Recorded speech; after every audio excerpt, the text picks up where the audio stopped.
एक प्रकारे ग्रीन बिल्डिंगचा सर्वोत्तम नमुना त्या ठिकाणी आहे।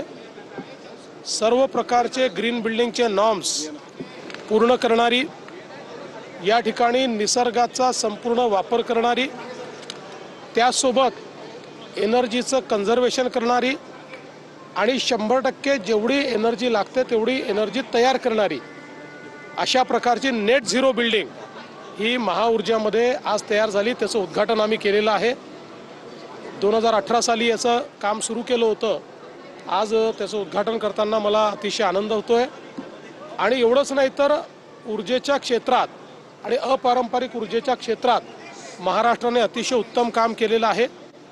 विशेषतः कृषी पंपांच्या संदर्भात आपण जर बघितलं तर गेल्या 1.5 वर्षामध्ये 2 वर्षामध्ये महाराष्ट्राने 5 लाख पंप लावलेले आहेत।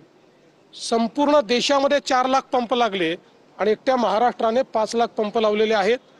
दुसरं, सौर कृषी वाहिनी योजनेच्या अंतर्गत 16,000 मेगावॅटचे फीडर हे आपण त्या ठिकाणी सोलरवर नेतो आहोत।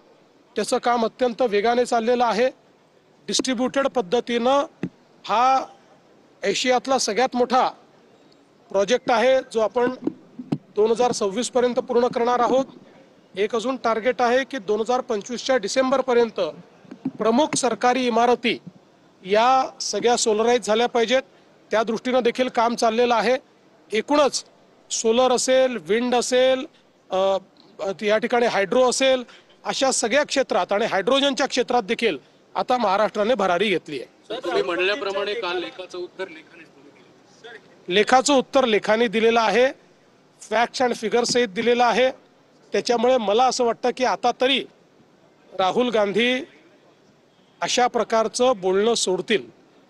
साहित्य 99व्या साहित्य संमेलन साताऱ्यात झालेलं आहे निश्चित। आता चांगली गोष्ट आहे। आमचं पूर्ण सहकार्य असतंच त्याला आणि चांगल्या पद्धतीनं ते आपण त्या ठिकाणी पार पाडू। असं आहे की ज्या आरोपांमध्ये पुरावे असतील, जिथे तथ्य असेल तिथे पूर्ण चौकशी होईल आणि कारवाई होईल। ते आता गिरीश भाऊंना विचारा। सामाजिक विभाग आणि मागासवर्गीय विभागाचा निधी जो आहे तो लाडक्या बहिणीकडे गेलेला आहे, त्यामुळे त्या विभागावर अन्याय होता असं सांगितलं।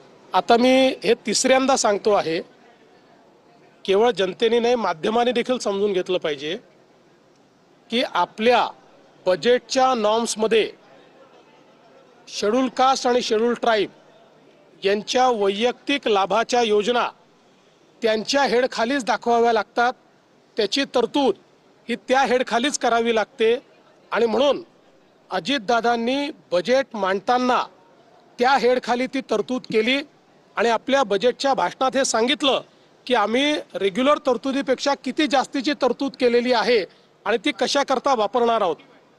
आपण निधी वळवला किंवा म्हणतो दुसऱ्या कामाकरता एखादा निधी ठेवला असेल आणि तो तिसऱ्या कामावर जर खर्च केला तर त्याला वळवलं म्हणतो। बजेटमध्ये जर कायद्यानेच तुम्हाला त्या विभागाकरता किंवा त्या घटकाकरता जो पैसा खर्च होतो तो त्या घटकाच्या मंत्रालयात दाखवावा लागत असेल तर ते दाखवणं चूक नाही आणि तो खर्च करणं देखील चूक नाही। मला असं वाटतं पुन्हा एकदा आपल्या माध्यमातून मी सांगतो, पैसा कुठेही वळवलेला नाही। त्या विभागातच तो पैसा दाखवणं हे बजेटचं कंपल्शन आहे। त्याप्रमाणे त्या बजेटमध्ये दाखवलेलं आहे आणि त्यातनं तो खर्च केलेला आहे।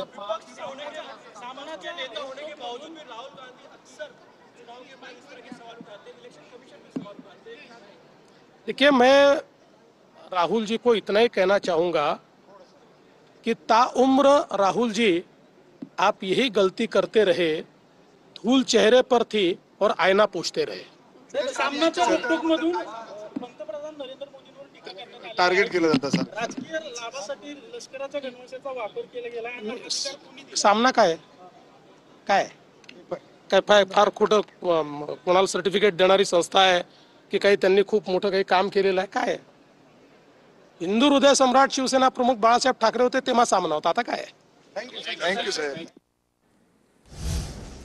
आम्ही पैसा कुठेही वळवलेला नाही असं मुख्यमंत्री फडणवीसांनी म्हटलेलं आहे। कोणत्याही विभागाचे पैसे वळवले नाही, ज्या कामासाठी पैसा होता त्याच खात्यात तो दाखवावा लागतो असं देखील त्यांनी म्हटलंय।